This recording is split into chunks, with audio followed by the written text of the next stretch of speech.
إن الحمد لله نحمده ونستعينه ونستغفره ونؤمن به ونتوكل عليه ونعوذ بالله من شرور أنفسنا ومن سيئات أعمالنا من يهده الله فلا مضل له ومن يضلل فلا هادي له وأشهد أن لا إله إلا الله وحده لا شريك له ولا ضد ولا ند ولا مثيل له ولا مثال له ونشهد أن سيدنا ومولانا ومعلمنا ومرشدنا ومخرجنا من الظلمات إلى النور محمدا عبده ورسوله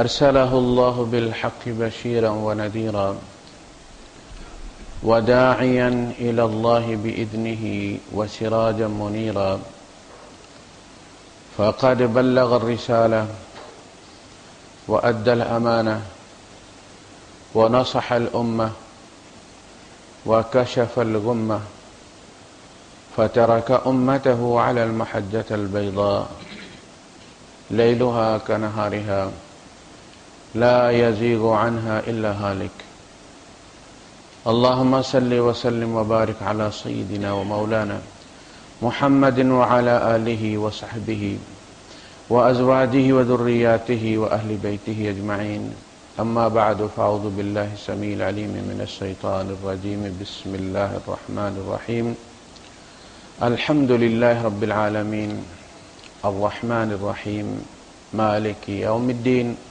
إياك نعبد وإياك نستعين صدق الله العظيم رب اشرح لي صدري ويسر لي أمري واحلل عقدة من لساني يفقهوا قولي آمين يا رب العالمين۔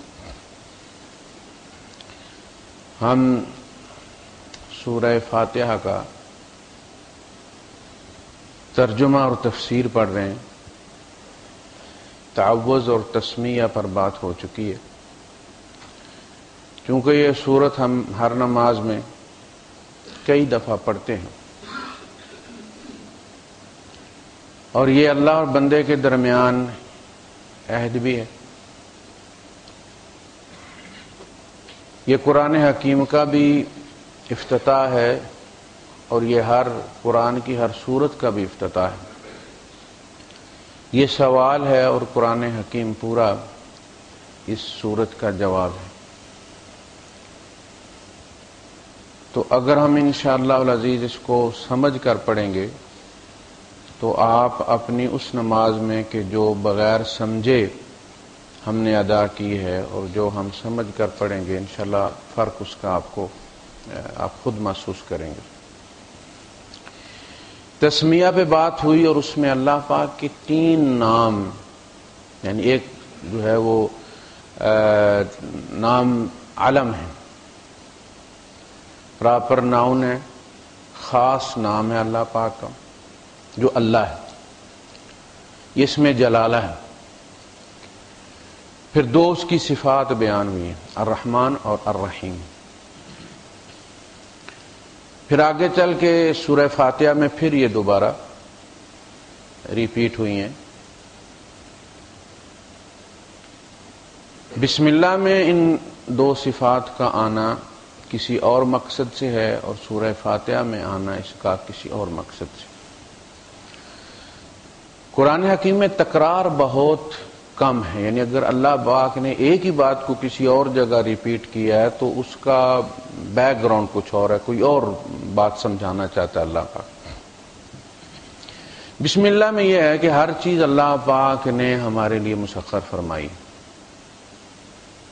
ہم خود نہ اس کے بنانے والے ہیں نہ استعمال کا ہم حق رکھتے ہیں جب تک کہ اللہ پاک وہ جو خالق ہے ہر چیز کا وہ ہمیں اس کے لیے الاؤ نہ کرے، ہمیں اجازت نہ دے۔ تو پھر جب ہم کسی چیز کو اللہ کے نام کے ساتھ حلال کرتے ہیں تو اس میں یہ ہو سکتا ہے کہ بندہ کیونکہ گناہ گار ہے، قدم قدم پر انسان سے گناہ ہوتے ہیں، تو پھر بندہ شرمائے کہ اب گناہ کرنے کے بعد اللہ کے نام پہ کسی چیز کو استعمال کرنا، تو کہا گیا کوئی بات نہیں، گناہ کوئی مسئلہ نہیں ہے، میں نے اپنی رحمت سے تمہیں اس کی اجازت دی ہے کہ تم اس چیز کو میرا نام لے کے مسخر کر سکتے، یعنی گناہگار ہونے کے باوجود بھی کوئی چیز استعمال کرنے کے لیے تم میرا نام استعمال کر، یہ اللہ پاک کا کرم ہے، اس کی خاص رحمت ہے۔ اور آگے جو سورہ فاتحہ میں استعمال ہوا ہے اس میں ہم انشاءاللہ دیکھیں گے کہ اس کا مقصد کوئی اور ہے۔ یہاں تسلی دی گئی ہے کہ اللہ کی رحمت، لیسا ربک بحقود، تمہارا رب کینہ پرور نہیں، وہ کبھی دل میں کینہ نہیں رکھتا، جب کہ اس کے در پہ آ جاتا ہے تو پھر وہ اس کو معاف کر دیتا ہے۔ اللہ کے نام پر چیزوں کو مسخر کرو، پھر وہ چیزیں اپنا نفع تمہارے لیے کھول دیں گی۔ اچھا، اس میں ہوتا یہ ہے کہ جب کوئی بندہ حرام کرنا چاہتا ہے، حرام کاری کرنا چاہتا ہے، تو وہ پھر بسم اللہ، شرم آتی ہے اسے استعمال کرتے، اور اسی لیے اس کو رکھا گیا بسم اللہ، کہ جب تم بسم اللہ کرنے لگو گے تو تمہیں احساس ہوگا کہ بھئی تم کیا کرنے چلے۔ اب کوئی بندہ شراب بھی اگر ہے، شراب پینا چاہتا ہے، تو کبھی بھی بسم اللہ کے ساتھ وہ شراب نہیں پیے گا، اس کے اپنے اندر حیا آ جائے گی کہ نہیں، یہ تو منع کیا ہوا اللہ پاک نے، میں اس کی نافرمانی اس کے نام کے ساتھ تھوڑی کر سکتا، تو انسان پھر ہو سکتا ہے کہ گناہ سے بچے، حیا ہے نا۔ بعض دفعہ انسان عین گناہ کے کنارے پہ پہنچ کے کسی خاص وجہ سے جو ہے وہ اس سے سکپ کر جاتا ہے، پھر اللہ پاک اس کو بچا لیتا ہے۔ الحمدللہ رب العالمین، ہم پڑھتے ہیں ساری تعریفیں اللہ کے لیے جو سارے جہانوں کا رب ہے۔ تو تعریف دو قسم کی ہوتی ہے، ایک ذاتی صفات پر ہوتی ہے، اور ایک ان صفات کا آپ کے حق میں اگر کوئی استعمال ہے تو وہ پھر دو آتشہ ہو جاتی ہے وہ تعریف، یعنی فلاں صاحب جی بڑے پیسے والے ہیں، یہ بھی تعریف، لیکن آپ کو پھوٹی کوڑی نہیں دیتے ہو، تو تعریف کے باوجود بھی آپ کے کام کے نہیں۔ بات کی سمجھ لگے کہ نہیں لگی؟ یہ کہنا کہ جی فلاں ہمارا بہت خوبصورت محل ہے، یہ بھی تعریف ہے، لیکن گارڈ آپ کو اس کی طرف دیکھنے بھی نہیں دیتے، تو یہ سنگل تعریف ہے۔ تعریف یہ بھی ہے فلاں بڑا خوبصورت ہے، مگر آپ کو وہ رشتہ نہیں دیتے، آپ کے کام کی وہ تعریف نہیں ہے۔ تو اللہ کی تعریف یہ ہے کہ وہ ہر چیز کا خالق ہے، مالک ہے، ہمارے سمیت ہماری صفات کا بھی وہ خالق ہے، ہمارا بھی وہ خالق ہے، ہمارا وجود بھی اللہ پاک کی عطا ہے، ہماری صفات بھی اللہ پاک کی عطا ہے۔ اسی لیے جو چیزیں آپ کو نظر آتی ہیں معاشرے کے اندر، جسمانی طور پہ بھی جو لوگ معذور ہوتے ہیں، صفاتی طور پر بھی جو لوگ معذور ہوتے ہیں، یہ آپ کو بتانے کے لیے کہ اگر خود کوئی انسان خوبصورت ہو سکتا تو کوئی بھی کانا جو ہے وہ کانا ہونا پسند نہیں کرتا، اگر وہ اپنے آپ کو بنانے والا ہوتا تو لازماً دو آنکھیں چنتا، اور کوئی بھی جو گنگا ہے یا بہرا ہے وہ اپنی مرضی سے نہیں ہوا، تو تم سننے والے اور دیکھنے والے اپنی مرضی سے کیسے ہو گئے، یا ماں باپ کی مرضی سے کیسے ہو گئے؟ کوئی ماں بھی گنگا نہیں پیدا کرنا چاہتی، اس کا مطلب ہے کہ تمہاری یہ صفات کسی نے عطا کی ہیں، اور کسی کو نہ عطا کر کے تمہیں شکر کے لیے ابھارا ہے، اور اس کے لیے صبر ہے۔ تو اللہ پاک نے جو بھی ہمیں عطا کیا اس بدن سمیت، عزیز و اقارب سمیت، نیشنلٹیز سمیت، جو کچھ بھی، اللہ پاک کا خاص الخاص احسان ہے۔ اللہ کی صفات ذاتی بھی ہیں، وہ بڑا ہی کرم والا ہے، لیکن کرم کو وہ تالا لگا کے اس نے نہیں رکھا ہوا، بلکہ عام کیا، اس کی رحمت عام ہے۔ وَرَحْمَتِي وَسِعَتْ كُلَّ شَيْءٍ، اس کی رحمت ہر چیز پر حاوی ہے، ہر چیز پر وسیع ہے۔ اچھا، اللہ پاک کی صفات میں تغیر کبھی نہیں ہوتا، ولا تغیر الحوادث، حادثے اس میں تغیر پیدا نہیں کرتے، وہ ہمیشہ سے جیسا ہے ویسا ہے، ہماری کیفیت بدلتی رہتی۔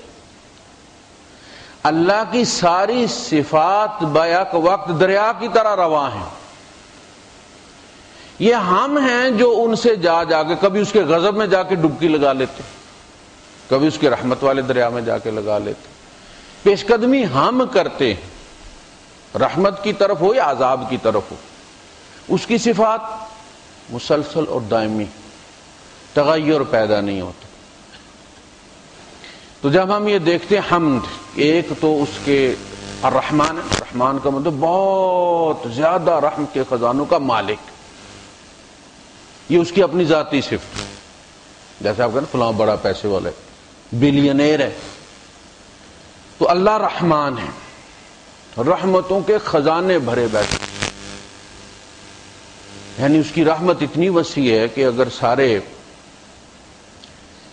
سارے جن و انس، آسمان والے زمین والے، جو ہم سے پہلے گزر گئے ہیں وہ بھی اور جو قیامت تک آنے والے ہیں وہ بھی، بیک وقت سوال کریں فی صعید واحد، اور وہ سب کے ڈیمانڈ پوری کر دے، اس میں کوئی کمی نہ کرے کہ اس نے 10 مانگے تو کاٹ کے 2 کر دے، اس نے 20 مانگے تو کاٹ کے 8 کر دے.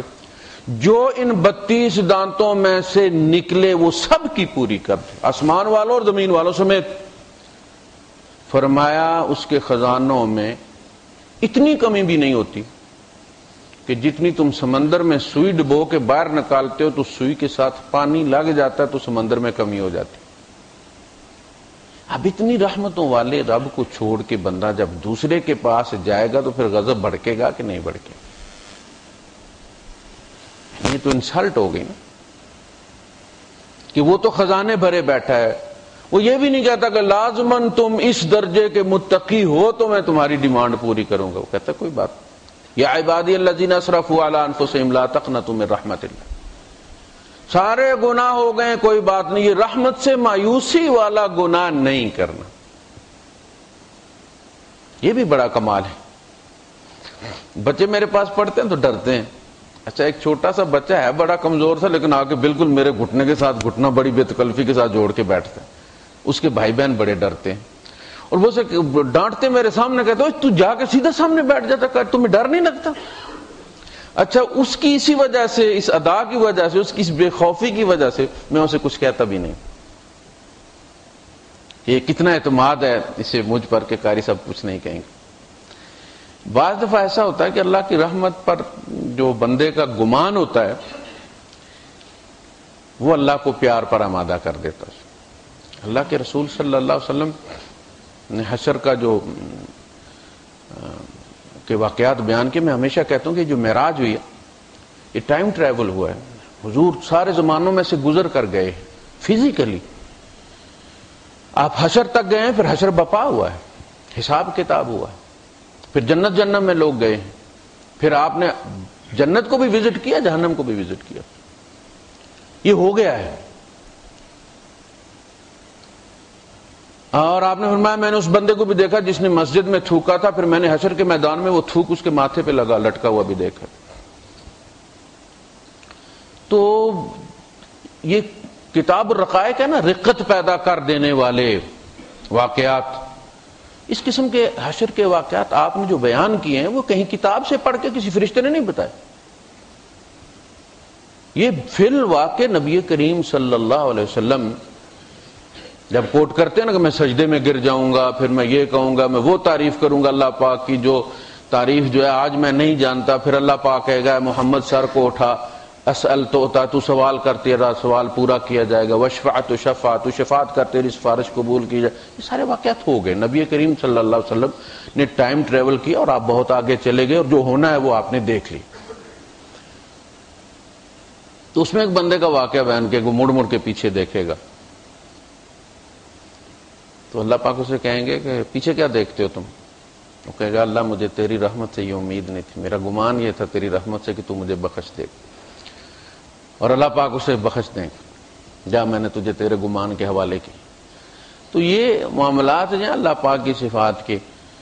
یہ ہے کہ جب وہ یہ کہتا بھی ہے کہ کوئی مسئلہ نہیں ہے، گناہ کوئی مسئلہ نہیں ہے، تمہارا گناہ مجھے کوئی نہ میرا نقصان کرتا ہے، یہ تمہارا اپنا نقصان تھا، تو پھر بندہ کیوں غیر کے پاس جائے؟ یعنی شریعت میں شرک اور زنا جو ہے تو برابر کا گناہ ہے. زنا کوئی کوئی کرتا ہے اور مشرکوں سے معاشرہ بھرا ہوا، داڑھیوں والے، ماتھوں پہ نشان لگے ہوئے، نمازیں پڑھ پڑھ کے جناب۔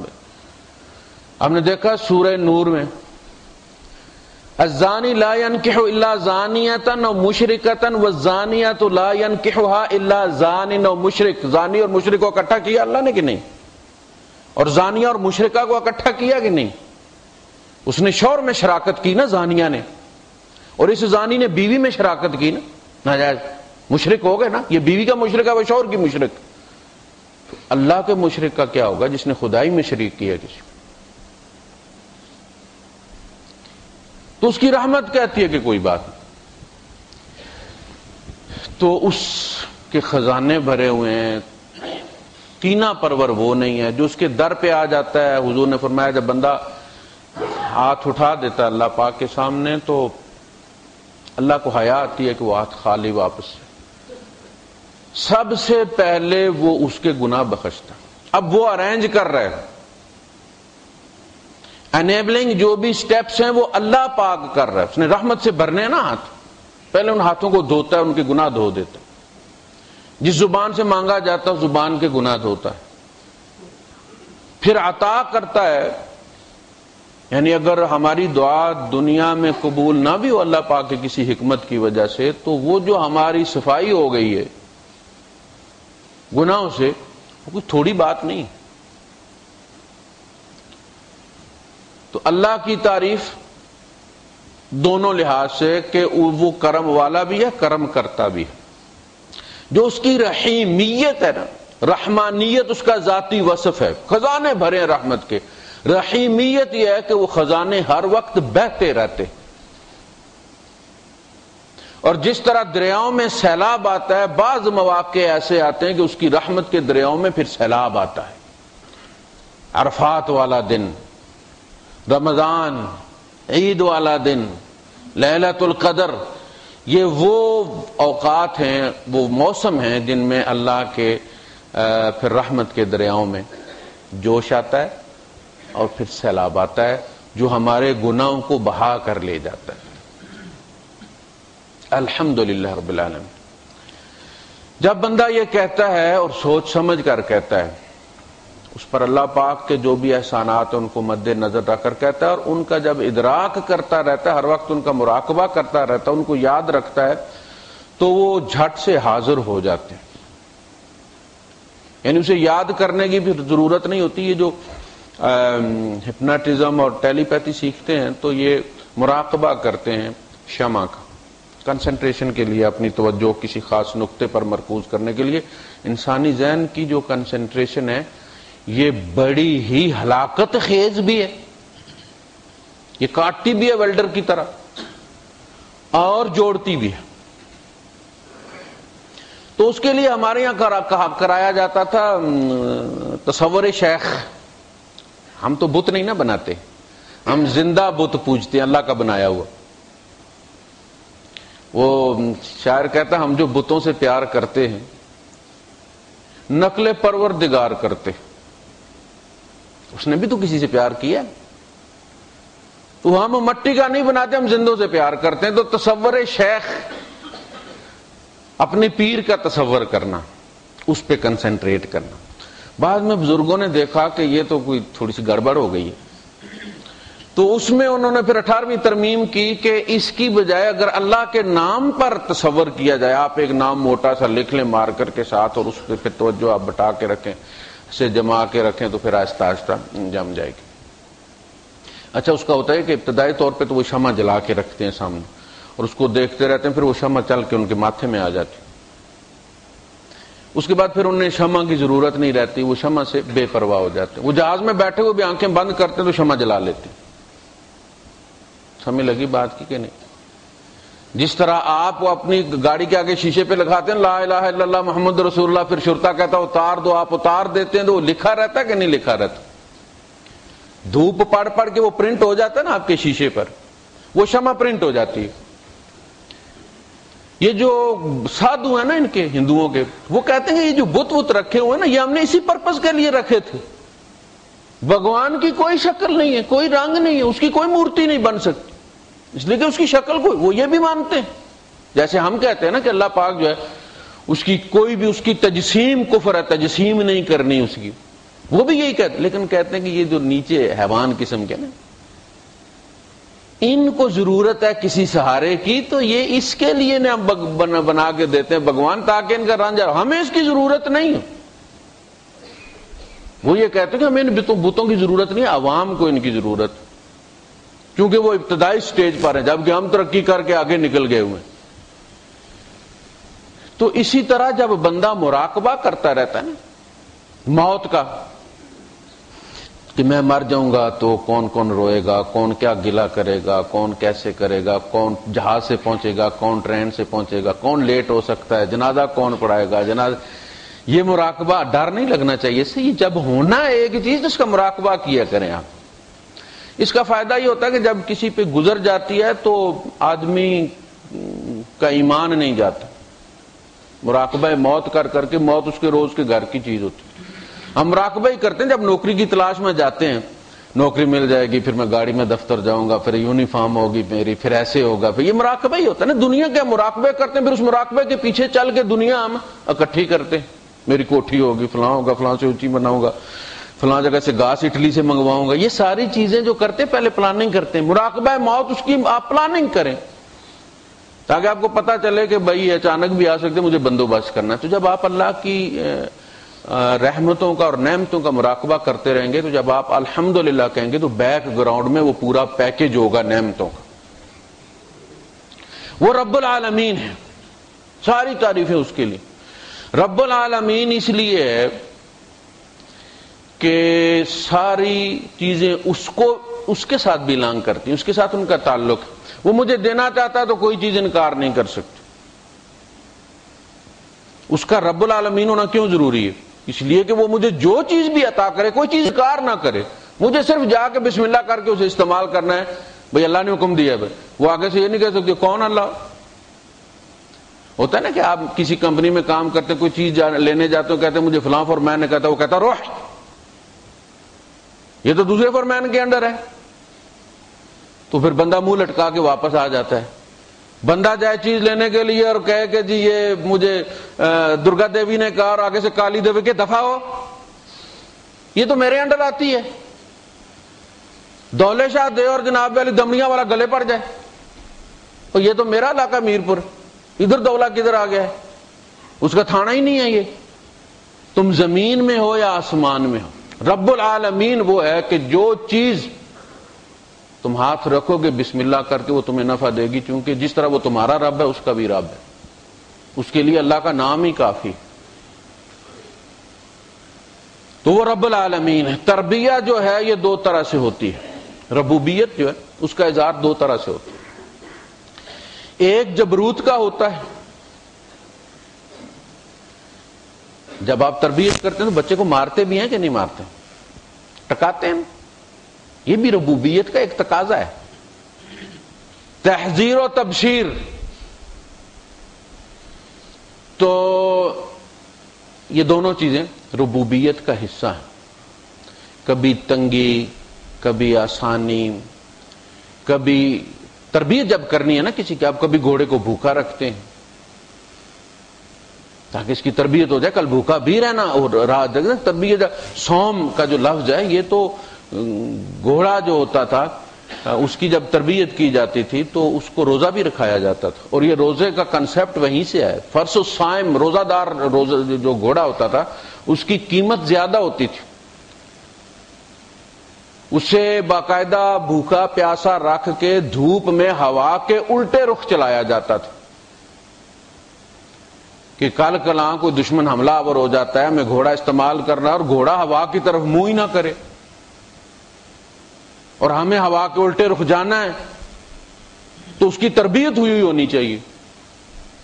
گھوڑا بھوکا ہے، ہم نے تعاقب کرنا ہے دشمن کا، اور گھوڑے کو گھاس نظر آ گئی اور وہ ادھر دوڑ گیا، ہاں نہیں، اسے بھوکا رہ کر دوڑنا آ جائے، اس کو کہتے تھے فرس الصائم، روزے دار گھوڑا ہے، لہذا اس کی ڈبل قیمت۔ تو اللہ پاک نے کہا آج تک تم گھوڑے کو روزہ رکھاتے رہے، اب ہم تمہیں رکھائیں گے، تمہارے سامنے پڑا ہوگا ٹھنڈا پانی اور تمہیں ہم نے کہنا نہیں پینا، تم نے نہیں پینا، تاکہ پتہ چلے کہ جس طرح گھوڑا تمہارا تابعدار تھا تم بھی ہمارے تابعدار ہو یا نہیں۔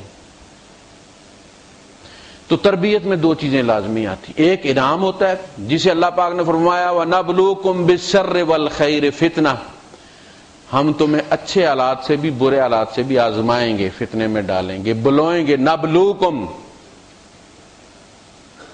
تو آپ اولاد کو بلوتے بھی ہیں، مارتے بھی ہیں، جھڑکتے بھی ہیں، غصہ بھی کرتے ہیں، پھر پیار بھی کرتے ہیں۔ بعض دفعہ آپ نے کوئی چیز نہیں لے کے دیتے، اس کے ضد کے باوجود وہ لپٹ لپٹ کے مانگتا ہے، آپ نہیں دیتے، لیکن جب کبھی پھر آپ اس کو سزا دیتے ہیں یا غصہ کرتے ہیں تو پھر آپ اسے وہ چیز لے دیتے ہیں۔ پھر آپ دیکھتے ہیں کہ اس کی خوشی کس میں ہے، اب اس کا موڈ صحیح کرنا ہے تو پھر آپ وہ چیز لے آتے ہیں، اسے سرپرائز دیتے ہیں۔ اللہ کی رحمت بھی بعض دفعہ ایسا کرتی ہے کہ تنگی تکلیف میں بندے کو ڈالتی ہے اور اس کے بعد پھر خزانے کھول دیتی ہے۔ تو یہ لازمی جزو ہے، اس میں کوئی اوپری بات نہیں ہے کہ اللہ پاک تنگی میں کیوں ڈالتا ہے جی، کچھ کو غریب کیوں رکھتا ہے، کچھ کو امیر کیوں رکھتا ہے، کچھ کو غریب رکھتا ہے تو امیروں کا امتحان ہوتا ہے نا۔ وہ جو غالب نے کہا کہ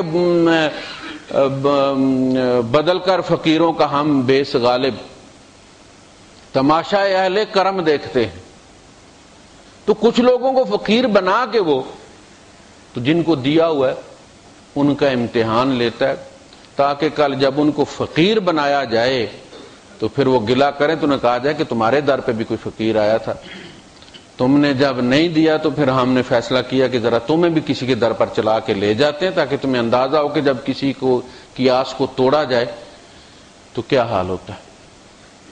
تو یہ تنگی تکلیف ربوبیت کا جزو ہے، اس کے صبر کا امتحان ہوتا ہے، اس کے شکر کا امتحان ہوتا ہے۔ شکر یہ ہے کہ جو آپ کو اپنے سے کم تر نظر آتا ہے، آپ اپنی اس حالت کو دیکھیں، جب آپ کم تر تھے آپ نہیں ہوں گے تو آپ کے ماں باپ ہوں گے۔ ہمارے اوپر یہ امیری غریبی رات اور دن کی طرح آتی ہے، اور یہ جنریشنز پر ہوتی ہے۔ یعنی ایسا ہوتا ہے کہ ہمارے باپ دادا غریب تھے، پھر ہم امیر ہو گئے، اور ہو سکتا ہے ہماری اولاد پھر غریب ہو جائے، پھر ان کی اولاد امیر ہو جائے، پھر ان کی اولاد غریب ہو جائے۔ تو یہ بالکل زگ زیگ زندگی ہے۔ ہم دیکھتے ہیں وہ لوگ جو کبھی ایلیٹ کلاس کہلاتی ہے وہ موسٹ وانٹیڈ ہو جاتے ہیں نا، چھپتے پھرتے ہیں، پھر ہوتا ہے نا۔ وَجَعَلُوا أَعِزَّةَ أَهْلِهَا أَذِلَّةً، اس بستی کے جو عزیز ترین ہوتے ہیں، جو ایلیٹ کلاس ہوتی ہے، وہ ذلیل ترین ہو جاتے ہیں۔ ایک ایک کندورے کے لیے، ایک ایک شلوار قمیض کے لیے ترستے پھرتے ہیں بھیس بدلنے کے لیے۔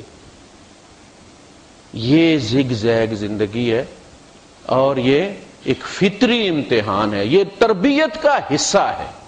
یہ جو بڑے بڑے جرنیل ہیں یہ رنگروٹی کر کے گئے، دال کھا کے گئے نیچے، حوالدار کی جھڑکیں کھا کے گئے، اسی لیے ان کو جب وہ لگاتے ہیں سٹار تو یونٹ میں لے جا کے لگاتے ہیں، وہاں ٹریننگ کیمپ میں کوئی نہیں لگاتے، حوالدار صاحب کو انہیں سلوٹ نہ کرنا پڑ جائے، استاد کا وہ احترام برقرار رکھتے ہیں۔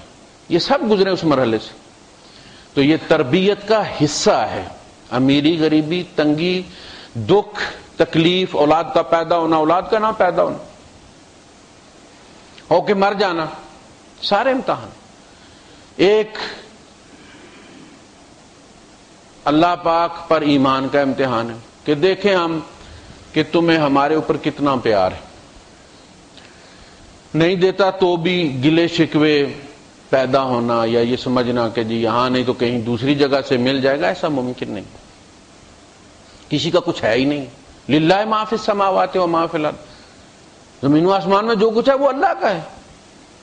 جن کے تم پاس جاتے ہو عباد امثالکم، قرآن کہتے ہیں وہ بھی تمہاری طرح بندے ہیں، ان کے گردے شردے بھی میں نہیں بنائے ہوئے، سانس وہ بھی میرا ہی دیا ہوا لیتے ہیں، اور کمزوریاں میں نے ان کے ساتھ بھی لگائی ہوئی ہیں، ڈائریا ان کو بھی ہوتا ہے، خود ڈاکٹر کے پاس جاتے ہیں تمہیں خاک کھلاتے ہیں۔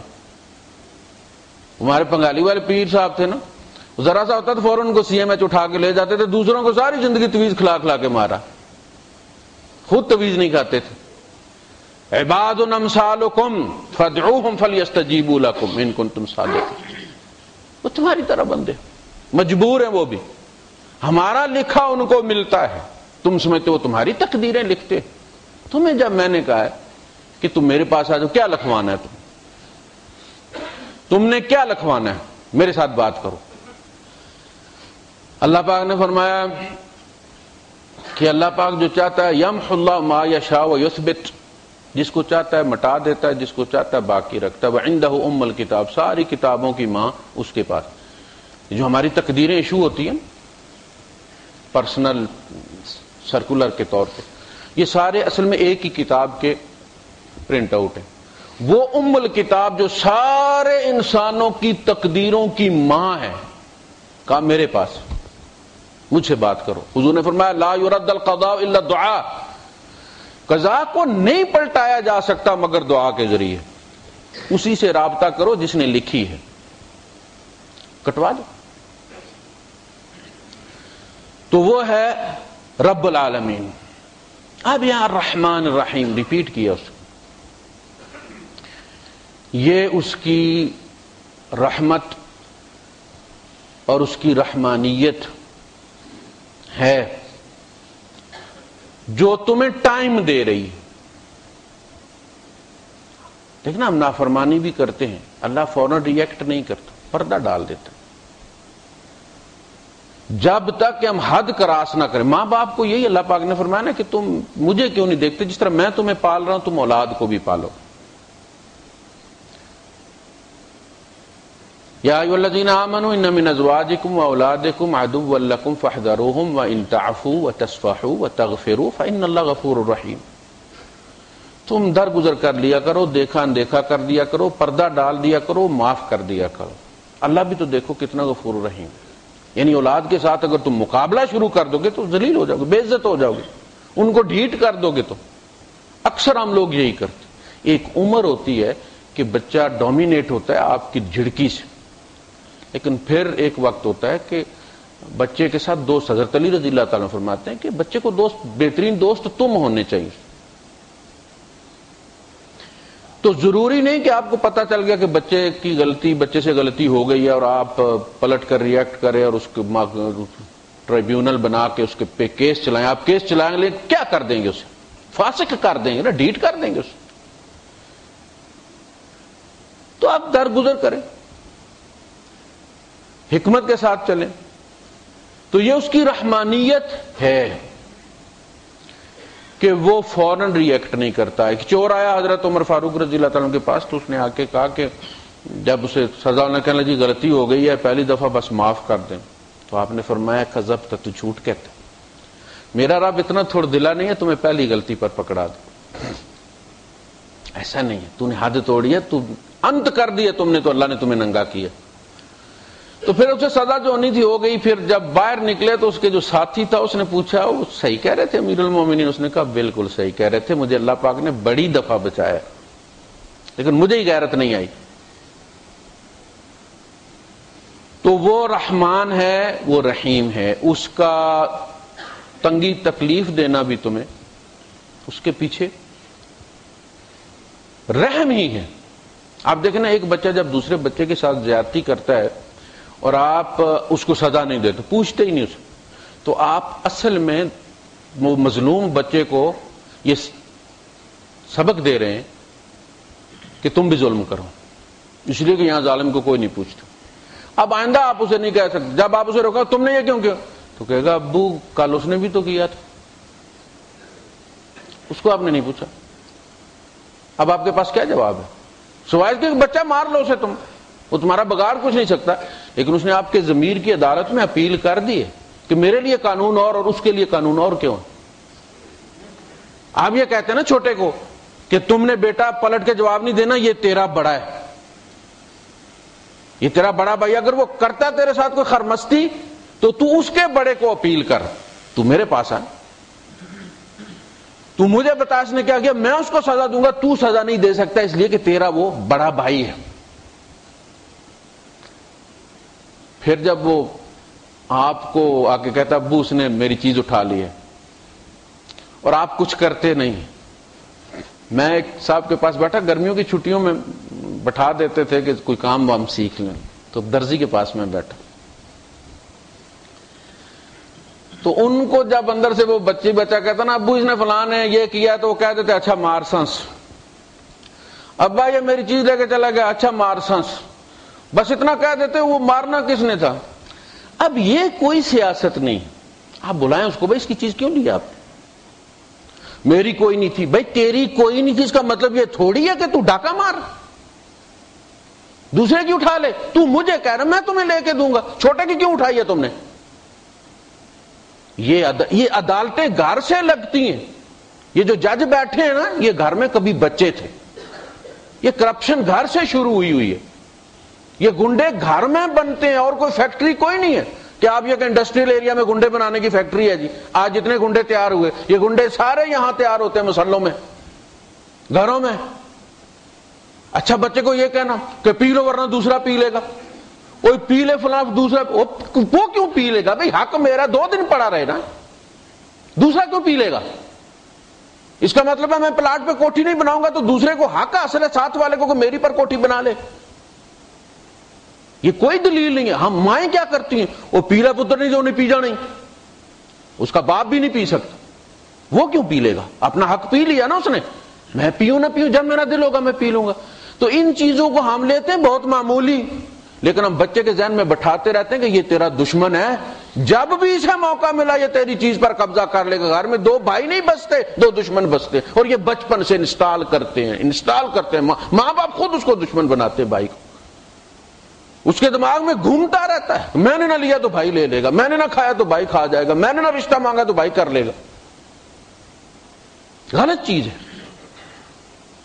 عدل کا تقاضا یہ ہے کہ اگر ایک نے غلطی کی ہے آپ اس کو بلائیں کہ میں اس دفعہ معاف کر رہا ہوں تمہیں, آئندہ اگر تم نے اس کے ساتھ کیا تو میں تمہیں چھوڑوں گا نہیں, سزا ملے گی, تاکہ چھوٹا پھر آئندہ کوئی غلط کام نہ کرے, اسے پتا ہو کہ اس گھر میں کسی غلط والے کو سزا ملتی ہے, اور پلٹ کر ریئیکٹ نہ کرے, وہ بدتمیزی نہ کرے. اگر اس نے گالی دی ہے تو وہ گالی نہ دے, وہ کہے کہ ابو جس نے مجھے گالی دی, اور گالی والے کو اس کی سزا ملے. تربیت اس کا نام ہے. تو یہ جو ہم کہتے ہیں کہ جی اللہ پاک تو 70 ماؤں سے زیادہ رحم کرنے والا, پھر اس نے جہنم کیوں بنائی؟ تو جہنم بھی اس کی رحمت کا ہی مظہر ہے. ایک بندہ ہے, اس نے کسی کا قتل کر دیا, وہ جو قتل ہوا ہے وہ بھی کسی کا بیٹا تھا, کسی ماں کا. اب وہ قاتل کو جب سزا ملنے لگی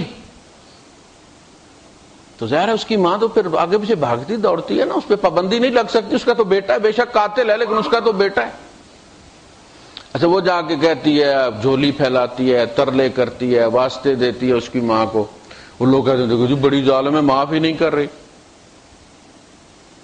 اس کے لیے تو وہ قاتل ہے نا اس کے بیٹے کا, اسے تو اپنا بیٹا گود میں کھیلتا ہوا, ہنستا ہوا, دوڑتا ہوا گھر میں نظر آ رہا ہے جو اس نے مارا ہے. تو اب وہ اگر لٹک جاتا ہے تو اس کی ماں تو خیر روئے گی, مگر جس کا بیٹا اس نے مارا تھا اس کو ٹھنڈک پڑی ہے کہ نہیں پڑی؟ ایک بندہ ایک دھماکے سے 300 بندے مار دیتا ہے, آپ اس کو پکڑ بھی لیں بائی دا وے تو کیا سزا دیں گے؟ ایک بندہ مار دیں گے آپ, باقی 399 بندے 299 کا کون حساب لے گا؟ ایسی جگہ ہونی چاہیے تھی جہاں اسے بار بار زندہ کیا جائے اور مارا جائے اسے. اور جو بندے اس نے مارے ان مدوں میں سے کتنی نسلیں آگے نکلنی تھی, لاکھوں انسان پیدا ہونے تھے, ان لاکھوں کے بدلے میں اسے مارا جائے اور زندہ کیا جائے. یہ عدل کا تقاضا, رحمت کا تقاضا ہے کہ مجرم کو اس کے کیے کی سزا ملے. آپ کی گاڑی کو کوئی مار جاتا ہے تو آپ یہ چاہتے ہیں کہ اس کو جرمانہ ہو.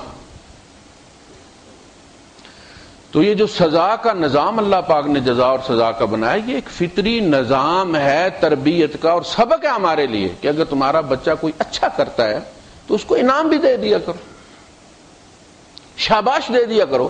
اللہ پاک نے صحابہ کے لیے کتنی کتنی تعریفیں کی. یؤثرون علی انفسہم ولو کان بہم خصاصہ, انہیں خود فاقہ بھی ہو تو دوسرے کو یہ ترجیح دیتے.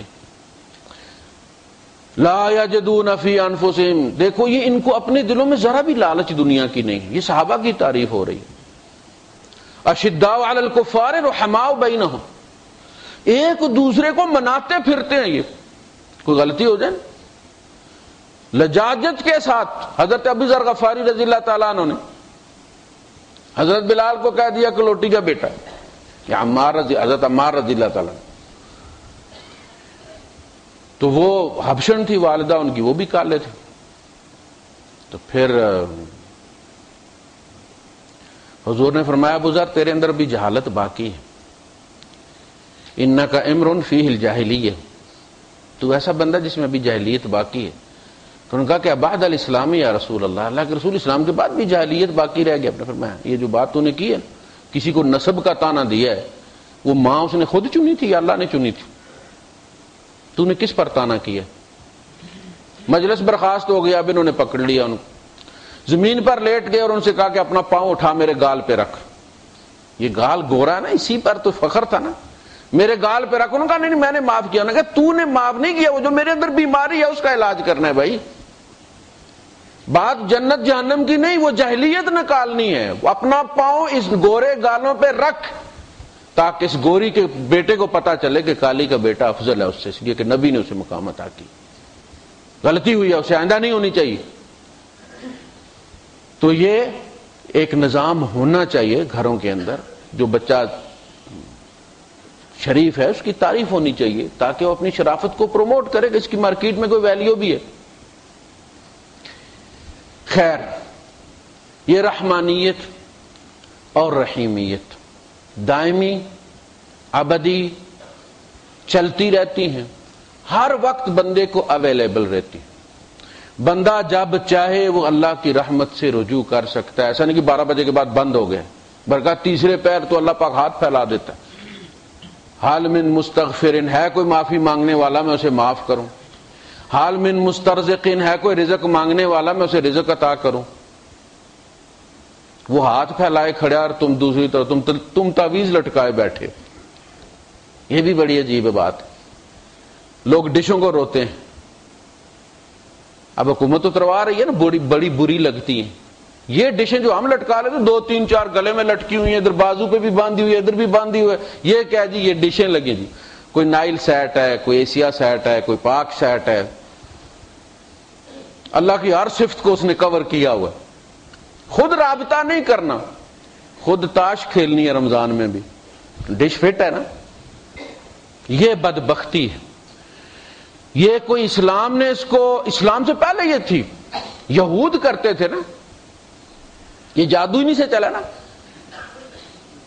وَاتَّبَعُوا مَا تَتْلُو الشَّيَاطِينُ فِي مُلْكِ سُلَيْمَانَ وَمَا كَفَرَ سُلَيْمَانُ وَلَكِنَّ الشَّيَاطِينَ كَفَرُوا، یہ جادو ٹونا، یہ لکھنا پڑھنا، یہ اسی سے چلا۔ اللہ کے رسول صلی اللہ علیہ وسلم کے پاس جب 12 آدمی بیعت عقبہ اولیٰ میں گئے تو آپ نے 11 سے بیعت لے لی اور 12ویں سے بیعت نہیں لی۔ آپ کہ اللہ کے رسول یہ بھی بیعت کرنے آئے۔ آپ نے فرمایا اس نے اپنا رب گلے میں لٹکایا ہوا، میں کون سے رب پر بیعت لوں اس کی؟ کٹوایا اس کو، پھر بیعت لی، اور یہ بھی نہیں کہا کہ ہاں میں تمہیں لکھ دیتا ہوں۔ یہ آخری دور ہے، مکی دور، آخری دور ہے۔ 11-12 نبوی کی بات ہے، آدھا قرآن سے، آدھے سے زیادہ قرآن نازل ہو چکا ہے۔ حضور نے کوئی نہیں صورت لکھ کے دی کہ یہ گلے میں لٹکا لو، تو سیدھا کہا قال ربکم ادعونی، تمہارا رب کہتا ہے مجھ سے بات کرو، جہاں ہو وہاں سے بات کرو، بوت ڈھونڈنے کی ضرورت کوئی نہیں ہے، کروٹ بدلتے ہو وہاں بات کرو۔ دیکھنا بندگی جو ہوتی ہے رب کی، بندوں کا غلام ہونا عیب کی بات ہے، رب کا غلام ہونا عزت کی بات ہے۔ کیوں؟ حضرت علی رضی اللہ تعالیٰ فرماتے ہیں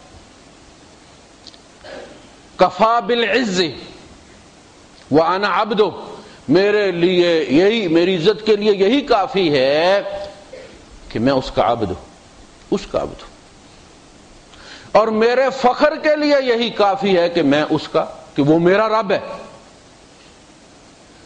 مجھے عزت کے لیے مصنوعی، آج کل تو عزت ہوتی ہے نا گاڑیوں سے، کوٹھیوں سے، اتنے گز کی کوٹھی میں رہتا ہے، اتنا منزلہ پلازا ہے، اسی لیے لوگ عزت کے لیے ذلیل ہوتے پھرتے۔ کسی زمانے میں عزت اللہ کی تابعداری کے ساتھ جڑی ہوئی تھی۔ ابی ہریرہ رضی اللہ عنہ کے پیٹ میں روٹی کوئی نہیں ہوتی تھی، لیکن علم والے انہیں دیکھ کے کھڑے ہو جاتے تھے ان کے احترام میں، عزت علم کی وجہ سے۔ میری عزت کے لیے یہی کافی ہے کہ میں اس کا انا عبد، میں اس کا بندہ ہوں. میرا یہ تعارف کروا دینا کسی سے کہ میں اللہ کا بندہ ہوں، کائنات میں سب سے عزت کی بات. اور مجھے یہ کہنا کسی سے کہ میرا رب اللہ ہے. لوگ تو کسی بڑے کا نام لیتے ہیں کہ میں فلاں کے دائرے میں کام کرتا ہوں، دائرۃ الخاصہ میں، پرائیویٹ ڈپارٹمنٹ میں. کارڈ بھی بڑے فخر سے پکڑاتے ہیں. یہ ایک دفعہ ہاتھ کانپے گا پکڑ کے. کہا میں جب یہ کہہ دیتا ہوں نا کہ میرا رب اللہ ہے تو میرا سینہ پھول جاتا ہے فخر کے ساتھ. آج کل تو یہ تعلق کوئی فخر والا تعلق نہیں نہ رہ گیا، تانا بن گیا. 3 چیزیں ہوتی ہیں کسی بھی میٹنگ میں اہم ہوتی ہیں. سب سے پہلی چیز کہ جگہ کون سی ہوگی جہاں میٹنگ ہوگی. دوسرا یہ ہوگا کہ وقت کون سا ہوگا. اور تیسری چیز یہ ہوتی ہے کہ ایجنڈا کیا ہوگا. 3 چیزیں. آپ کی یہ 3 چیزیں جو طے کرے گا وہ اہم پارٹی ہوگا. اس میں صدر وزیر اعظم سے آپ نے ٹائم لینا ہے ملاقات، تو اس کا پی اے آپ کو بتائے گا فلاں جگہ ہونی ہے، اتنے بجے ہونی ہے، آپ کے پاس اتنا ٹائم ہے اور اس موضوع پہ بات ہونی ہے. ایک صدر دوسرے صدر سے کرے گا تو یہ ایجنڈا طے ہوگا. اللہ پاک فرماتا ہے تو ہو تم میرے غلام، لیکن جگہ تم طے کرو، وقت تم طے کرو، موضوع تم طے کرو کیا بات کرنی ہے. اس سے بڑی عزت کوئی ہے کائنات میں؟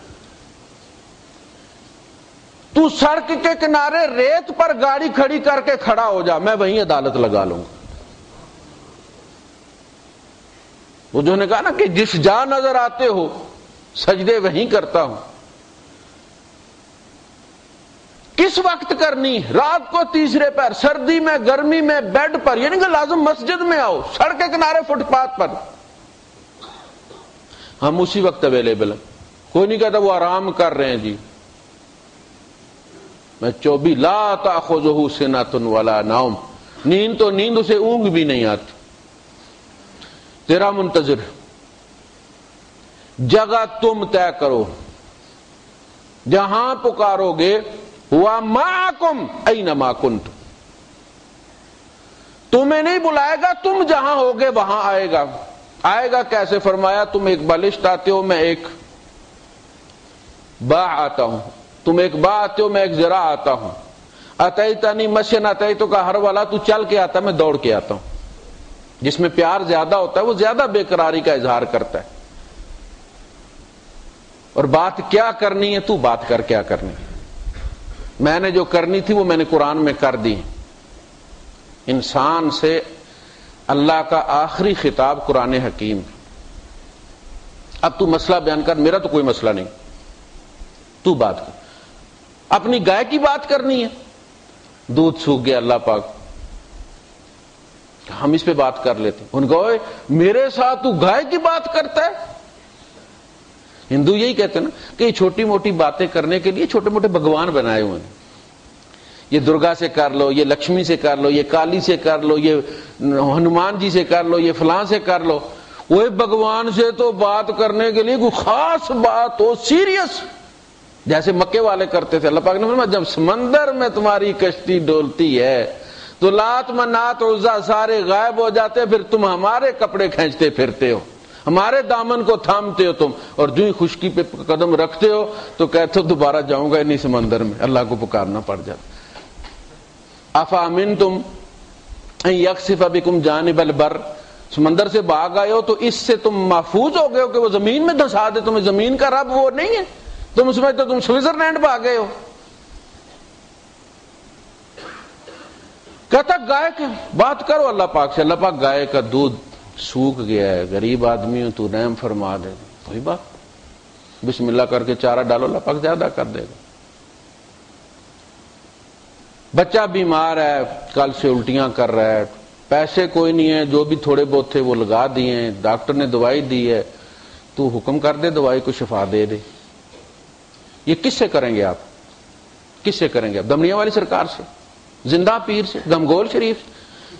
کس سے کریں گے؟ اللہ سے نہیں کریں گے تو جس نے وہ بنایا ہے، دیا ہے بیٹا. رب کا شکر ادا کر بھائی جس نے ہماری گائے بنائی، ابھی بھی ہے وہ، ہم پڑھا کرتے تھے اپنے زمانے میں، ایاک نعبد، اے اللہ ہم تیری ہی غلامی کرتے، اس لیے کہ کائنات کی ہر چیز تیری غلام ہے، کائنات کی ہر چیز اور ہمارے اندر کی ہر چیز تیری غلام ہے، ہمارا جگر تیرا غلام، گردے تیرے غلام، مثانہ تیرا غلام، دل تیرا غلام، پھیپھڑے تیرا غلام، بدن ہمارا اندر سارا اسی کا کہا ہوا کر رہا ہے، ہماری مرضی پہ نہیں چلتا، ہمیں تو ان مسلز کا بھی پتہ نہیں ہے، ان بٹنوں کا بھی پتہ نہیں جن کو چلاتے ہیں، جس کو فالج ہو جاتا ہے وہ بڑا آرڈر دیتا ہے بازو کو کہ اوے چک پیالی چک، مگر بازو چکتا نہیں، کیوں؟ بٹن پتہ ہوتا تو کر نہ دیتا۔ وہ جو انسان کے ذہن کے اندر پورا انسان بنا ہوا ہے، انسانی دماغ کے اندر پورا انسان بنا ہوا ہے، وہاں بازو حرکت کرتا ہے تو یہ بازو حرکت کرتا ہے، بلڈ پریشر کی وجہ سے جب سٹروک ہو جاتا ہے اور وہ ڈیلیٹ ہو جاتا ہے وہاں کا بازو، تو یہ بازو بیکار ہو جاتا ہے، یہ کچھ بھی نہیں۔ تو غلامی اصل میں ایاک نعبد، چونکہ ساری کائنات تیری غلام ہے، میں بھی تیرا غلام ہوں، اسی میں بہتری ہے۔ اور اللہ پاک سے دشمنی کر کے اللہ کے غلاموں میں رہا جا سکتا ہے؟ ہر چیز مارنے کو دوڑتی ہے۔ آپ لقمہ کھاتے ہیں نا تو اللہ سے پوچھتے ہیں اللہ پاک یہ تیرا دشمن ہے، مار دوں اس کو، ماروں؟ اللہ کہتا چھوڑ دو، وہ پلٹ آئے گا کوئی۔ اور جن کو ایذا ہوتا ہے زہر کھاتے ہیں، وہ کھکھڑی کھا کے مر جاتے ہیں نا، تو کھکھڑی تو وہ پہلے 60 سال سے کھا رہے تھے، پہلے خربوزے نے کیوں نہیں مارا اس کو بھائی؟ آج کیا ہو گیا خربوزے کو؟ سپ لڑ گئے، کسی نے کہا نا کہ ٹھیک مار دو۔ جس گاڑی میں تم بیٹھے ہوتے ہو وہ کہتی ہے اللہ تیرا باغی میرے اوپر بیٹھ گیا، مجھے بڑا ہی ناگوار ہے، مار دو اسے؟ اللہ کہتا چھوڑ دو، یہ رحمانیت ہے نا، چھوڑ دو، ٹائم دے، آ جائے گا، کوئی بات نہیں، پلٹ آئے گا۔ ماں باپ جب بچے کو کہہ دیتے نا دوسرے بچے کو مارنے کے لیے، دوسرے بھائی کو پکڑو ذرا لگا اس کو، تو وہ پھر پچھلے بھی اپنے جو اس کے ہوتے ہیں نا وہ پھر زور کی ٹکاتا اسے کہ اب تو الحمدللہ ابو نے آرڈر دے دیا پتر، اب تمہیں پتا چلے گا تو نے جو میرے بلور اٹھائے تھے نا وہ بنٹے چھپائے ہوئے، آج وہ بھی۔ اللہ کہتا ہے نہیں، جس زمین پر تم چلتے ہو غضب سے پھڑپھڑاتی ہے وہ، اللہ ہی تیرا گناہ کر کے آ رہا ہے، دسا دوں؟ چھوڑ دو۔ وہ بچانے کے آرڈر دیتا، لہو معقبات من بین یدیہ ومن خلفہ یحفظونہ من امر اللہ، ہر چیز تمہیں مارنے دوڑتی ہے، اللہ نے آگے پیچھے محافظ لگا کے اور اسے بچاؤ، یہ میرا گناہ ہی کر کے آ رہا ہے لیکن آ جائے گا، کوئی نہیں، سے ٹائم دو۔ ایاک نعبد، سارے تیرے غلام ہیں، ہم بھی تیرے غلام ہیں۔ اللہ کی غلامی، ہم جب بھی غلامی کا نام لیتے ہیں نا تو چونکہ غلامی کا جو کنسپٹ ہے ہمارے یہاں وہ قابل عزت نہیں ہے، انسانوں کا غلام ہونا، لیکن یہ سب سے بڑی فخر کی بات ہے کہ انسان اللہ کا غلام ہو۔ اور یہ نہیں کہا کہ نعبدو کا، اچھا پیچھے آپ نے پڑھا الحمدللہ رب العالمین الرحمن الرحیم مالک یوم الدین، وہ بدلے کے دن کا مالک ہے، جزا اور عطا جس دن ہونی ہے، بٹنے ہیں، ثواب و عقاب، سزائیں سنائی جانی ہے، بری کیا جانا ہے، انعام ملنا ہے، اس کا مالک وہ رب ہے۔ یعنی اس ربوبیت کا، اس تربیت کا کوئی نتیجہ نکلنا ہے۔ تربیت تقاضا کرتی ہے کہ ڈوز اینڈ ڈونٹس، کہ دیکھو بیٹا ایسے نہیں کرنا، بیٹا یوں کرنا ہے، یہ ہے، اور پھر یوں کرنے کا بھی نتیجہ نکلنا چاہیے اور یہ نہ کرنے کا بھی نتیجہ نکلنا چاہیے، تبھی تربیت مکمل ہوتی ہے۔ وہ دن یوم الدین کا دن، بدلے کے دن کا مالک، ہر چیز تلے گی، اور یہ نہیں دیکھا جائے گا چھوٹی ہے یا بڑی، قل منہ او کثر وَإِن یکن مثقال ذرۃ، رائی کے دانے کے برابر کیوں نہ ہو، اور کتنی مشکل جگہ پہ کیوں نہ پڑی ہوئی ہو، آپ کو کوئی چیز ضرورت ہو اور 2-4 بکسے اتار کے نیچے سے نکالنی پڑے تو آپ کہتے رہنے دو۔ فرمایا یا بنی انہا ان تک مثقال حبۃ من خردل، خردل کس کو کہتے ہیں؟ مسٹرڈ آئل والی شیشی پہ لکھا ہوتا ہے خردل، تو سرسوں کا دانہ کتنا بڑا ہوتا ہے؟ فرمایا اتنی بھی اگر نیکی ہو، یا بنی انہا ان تک مثقال حبۃ من خردل فتکن فی صخرۃ، کسی پہاڑی کے اندر کھپا ہوا کیوں نہ ہو وہ، فتکن فی صخرۃ او فی السماوات او فی الارض، زمین میں دب گیا ہو یا آسمانوں میں اڑ گیا ہو، یأتی بہ اللہ، اللہ اسے لے آئے گا، اور کٹوتی بھی کوئی نہیں کرے گا۔ آپ کوریئر سے بھیجتے ہیں نا، کتنے پیسے لیتے ہیں وہ؟ یہ بھی نہیں کہ بھائی یہ تو نے نماز جو پڑھی تھی فلاں جگہ تو آدھی نماز تو ہم نے کاٹ لی ہے چارجز میں، بینک والے بھی کاٹ لیتے۔ کہا نہیں، اپنے خرچے پہ لے کے آئے گا، تو کر کے بھول جا، تو روز قرید کے سامنے کیوں رکھتا؟ ہمارے زیادہ مسائل یہ بھی ہیں کہ ہم اپنی نیکی کو نہیں بھولتے، ہمیشہ روز مرغی کی طرح اسے نکال کے تو ٹیبل پر رکھ لیتے، پھر گنواتے پھرتے میں نے اس کے ساتھ یہ بھی کیا، یہ بھی کیا، یہ بھی کیا، اور اس کی بدی کو ہم نہیں بلاتے کہ اس نے میرے ساتھ یہ کیا۔ تو اس کا نتیجہ کیا نکلا؟ آپ نے یہیں حشر کی عدالت لگا دی، تو پھر آپ غیبت میں مبتلا ہو گئے، آپ نے وہ نیکی بھی بار بار ریپیٹ کر کے ضائع کر دی۔ اگر اللہ کے لیے کی تھی تو گنواتے کیوں ہیں آپ کیا سمجھتے ہیں اللہ کو بھول گئی ہے؟ یاتی بہ اللہ، وہ شہزادہ گیا تھا نا سعودیہ کا خلا میں، تو وہاں اس نے روزے بھی رکھے تھے، نمازیں بھی پڑھی تھی۔ اب یہ آیت جب پڑھی جاتی ہوگی صحابہ کے زمانے میں تو لوگ کہتے ہوں گے کہ آسمانوں میں کس نے عبادت کرنی؟ اللہ اس کے روزے بھی لے کر آئے گا، اس کی نمازیں بھی لے کر آئے گا۔ یاتی بہ اللہ، اللہ اسے لے آئے گا، وہ بدلے کا دن ہے، نیکی بدی ہر چیز سامنے آ جائے گی۔ یہ ساری تین صفات بیان کرنے کے بعد یہ تھرڈ پرسن میں بیان ہوئی، جو بدلے کے دن کا مالک ہے، جو بڑا رحیم اور کریم ہے، جو فلاں ہے، اور اس کے بعد بندہ اس کے دربار میں پہنچ جاتا ہے، ایاک نعبد۔ ہونا کیا چاہیے تھا؟ قیاس کیا کہتا ہے کہ ایاہ نعبد، ہم اس کی جس کی صفات بیان کی ہیں میں اس کی بندگی کرتا ہوں، کہا نہیں میں تیری بندگی کرتا ہوں۔ آ گیا نا دربار میں۔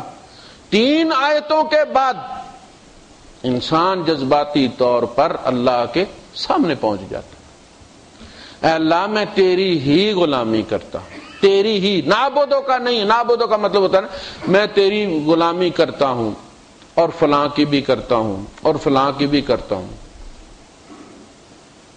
میں تیری خدمت کرتا ہوں، فلاں کی بھی کرتا ہوں، فلاں کی بھی کرتا ہوں۔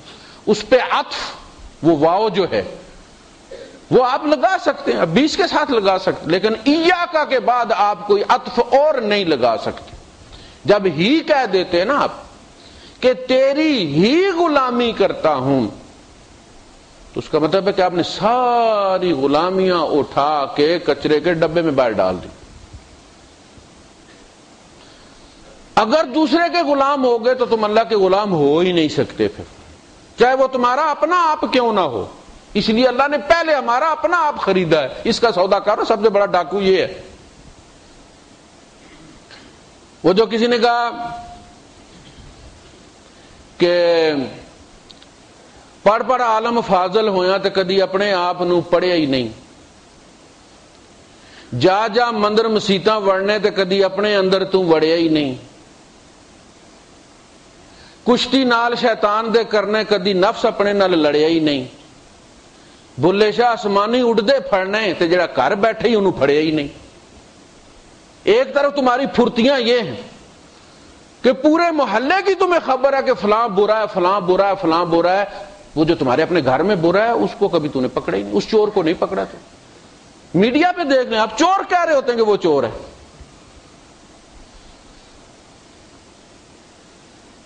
تو سب سے پہلے فرمایا ان اللہ اشترى من المؤمنین انفسهم واموالهم،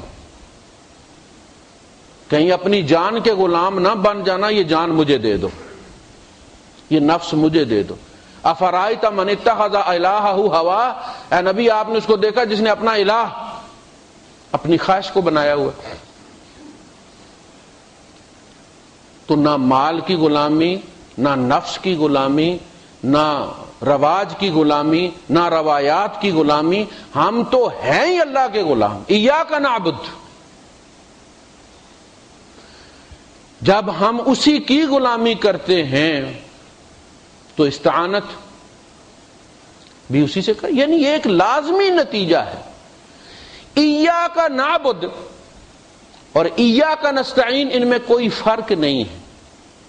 اگر کچھ لوگ کہتے دیکھیں قرآن کی بات کیا ہے کہ قرآن جو پڑھنے بیٹھتے ہیں نا تو وہ سورہ فاتحہ پہ تیسری آیت پہ چوتھی پہ ہینڈز اپ کر جاتے ہیں، فوراً نمبر لگاتے اور حاشیے پہ کہتے ہیں کہ اولیاء اللہ سے استعانت کرنا غیر اللہ سے استعانت نہیں ہے۔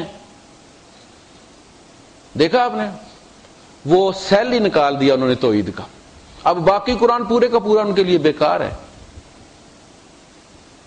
انہوں نے پہلے یہ جو اللہ پاک تمہیں کہہ رہا ہے کہیں غلط فہمی میں مبتلا نہ ہو جانا،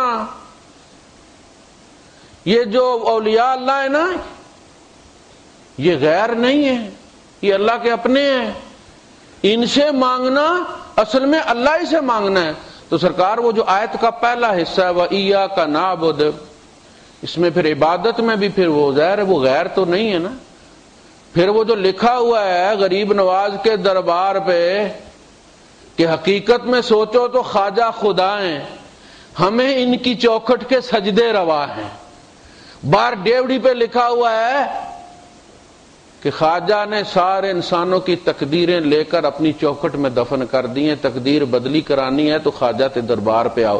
اسی لیے امیتابھ بچن بھی ادھر ہی جاتا ہے، فلم ایشوریا رائے بھی ادھر ہی جاتی ہے، پرویز مشرف بھی ادھر گیا ہے، اور مسلمان خوش ہوتے ہیں کہ لو جی ساڈے بزرگوں کو ہندو ہی آ کے منگتے نہیں، یہ نہیں سوچتے کہ تم اور ہندو برابر ہو گئے ہو،